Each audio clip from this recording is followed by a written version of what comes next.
Hello everyone, this is Jake from CINECALIBER. Today's video is going to be talking about Dune Part II. I had just recently seen this film. I was a very big fan of the first Dune, and I want to talk about first how that first part of Dune, how the world building basically is what made the second one so epic. I have to really say, I think Dune Part 2 is arguably going to be the best film of the 2024 year. Now, it is only March, and there are a lot of films coming out, but I don't know, I have to say Dune Part 2 is really done well. So, Part 1, for some people, there was some mixed reviews because it was kind of like, oh, it's slow, it's not a whole lot to it, when is it going to pick up? And the first part, I feel like, is meant to do that, and it's because to make the second part more epic. So the world building in that first part is basically what makes the second part so good. So from the get-go, the characterization of the main character, Paul Atreides, that first part really puts into perspective Paul Atreides, and it paints him as this tragic character. And it's like, oh, I feel like he's not as relatable in the first part, but he does become more relatable thanks to that first part. And also in that first part, the world is just so vast and large. It explores such various cultures. There's a lot of different religions of this science dystopia. You had the Ben Gesserit clan, I believe that's what it's called at least. There's various family houses in this film. The Atreides, the Harkonnens, the Shaddams. Then most of what transpires is on this planet called Arrakis. And then of course on Arrakis there's the native tribes called the Fremen. And then of course there's also different insects or different creatures on this planet, like the sandworms. So all of these are kind of sprinkled into that first part, and basically is what then kind of in this second part, it really just kind of comes together. So we're going to get into all that now. Just want to give a little brief backstory there. So here's the plot summary. This film follows Paul Atreides as he unites with the Fremen of the desert planet Arrakis to wage war against House Harkonnen. In the meantime, House Harkonnen continues their quest to conquer Arrakis and stop Atreides' rise to power. So, we're going to get right into it here. What was a hit? The good? Now I'm going to say, there is a lot of good in this film, and not a whole lot of bad, so this is going to be quite long with the good. To go off of that, the continued world building in this is one of the first things I want to tackle. So, like I was saying from the first one, everything kind of just comes together. For one, Paul Atreides, the main character, in this one, he's kind of more along the lines of this chosen one, known as the Deep. So in the first one, he's kind of just prince trying to figure everything out, but in this one, the film does a really good job of establishing him as this spiritual hero in a sense. And the way they are able to build that up throughout the film is just so well done and written so great. Because there's people that doubt him, and then there's people that don't. So, and the way that they're able to kind of go into his emotional aspects of what he's trying to do, what he's not trying to do, it's really portrayed well for him. I also really liked the Fremen's importance and their spiritual connection to the planet Arrakis. You only really touch upon them briefly in the first one. So this one really kind of explores that more, and I really enjoyed that part of the film as well. And there's also the various religious groups. You really see how involved they are in the political aspect of the film and all the power hierarchies. And I thought that was very well done. It gave me kind of a Game of Thrones feel to it. Like for example, Paul Atreides' mom, Lady Jessica, she becomes, slight spoilers, becomes the Reverend Mother in her own ploy to have Paul. She tries to basically make everyone believe that Paul is this great god, and the way that she's able to do that is so phenomenal. That was a really good story arc for her, because in the first one, again, she kind of is like what is she going to become? How is she going to be important to this overall scheme of things? So they do a very good job kind of making her more of a pivotal figure in this one. Then there's also the other side where it's still another one of the Bene Gesserit, Lady Mother Reverend Heather Mohiam, and she's basically trying to keep in power no matter who wins this war between the Harkonnens and the Atreides. And so I really liked that kind of manipulations, a little backtracking, and showing the little behind the scenes of how people are just pulling strings to kind of make the decisions of what's going to happen power-wise.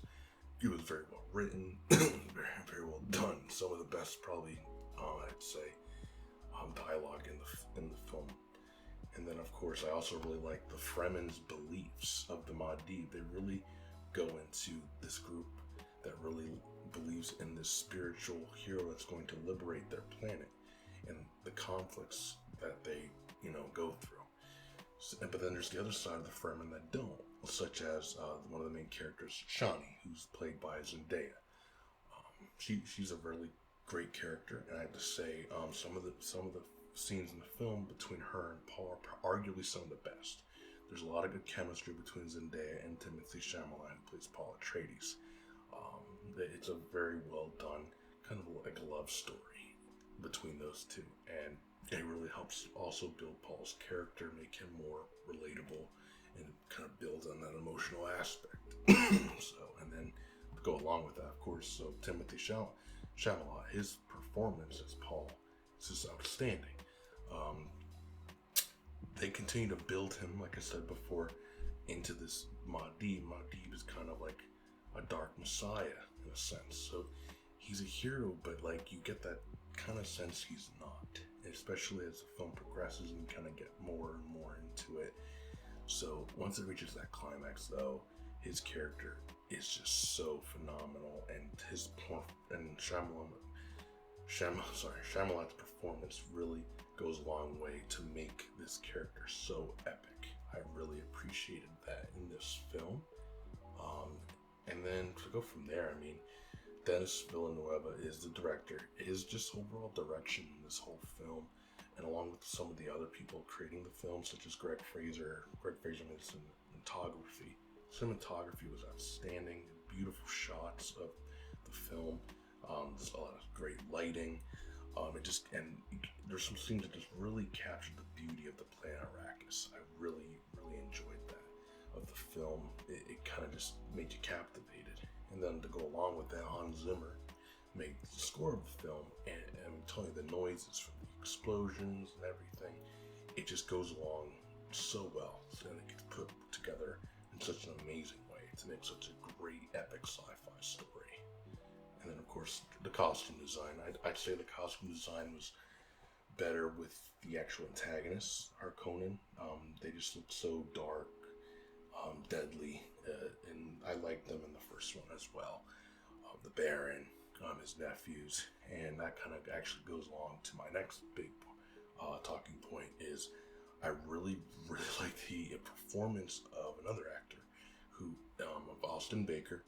If people don't know, Austin Baker played that recently Elvis in a biopic film. I think it was last year, and he, oh my god, he stole the show. He was one of the antagonists named Fade Rotha, and he basically kind of just comes in to basically stop Atreides' rise to power, and he's just such this crazy psychopathic character, and I just really appreciated how he tackled that character. I mean, he kind of reminded me of like Heath Ledger as the Joker, except I just wish he had a little bit maybe more scenes going on. But he made such an impact in this story that it was hard to basically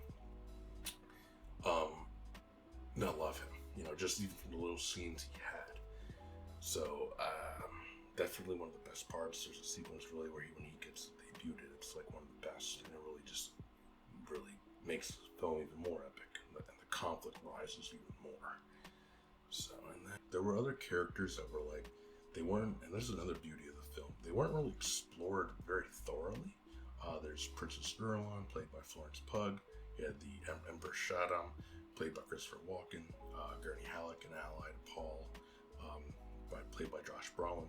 They're not in the film very well, but the screenplay does such a phenomenal job in making them relevant to the overall narrative that it makes them necessary characters. Like they add so much to the film, and they move along the plot, or they build up the different characters in their story. It's like they're there, but they're not.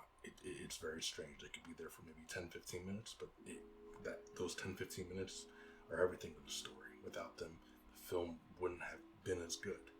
So to do that, it's very hard. And I thought Denis Villeneuve was able to handle those characters very well. And then just the overall, the action sequences were breathtaking, and the hand-to-hand combat, it was like choreographed in a style that felt very realistic. You know, you have like Star Wars, or like lightsaber duels that go on forever, and it just kind of keeps going. These are like very quick and to the point, and but then also very intense, quick, suspenseful, and it goes, but it works, and it just feels so realistic. I mean, and then to go along with that, there's a final war scene, and I'm telling you, just the build-up of that scene and how everything just comes together, they just did a phenomenal job. So that was everything. That was a hit. So now we are on what was a miss. There really wasn't much. I have to say, the only thing I could say was Batista's character. He kind of felt like an annoyance more than an antagonist. When they showed him, he kind of was like always just bullying someone because he couldn't win or have his way. And then once other characters came in to kind of take over for him, it was like, So, I mean, at the same time, though, he helped build Fade Rotha's character to be so epic. So I can't really say much of a miss, but that was probably the only thing I could criticize. And then, as for my conclusion, just basically, Dune Part II is an epic. It really is.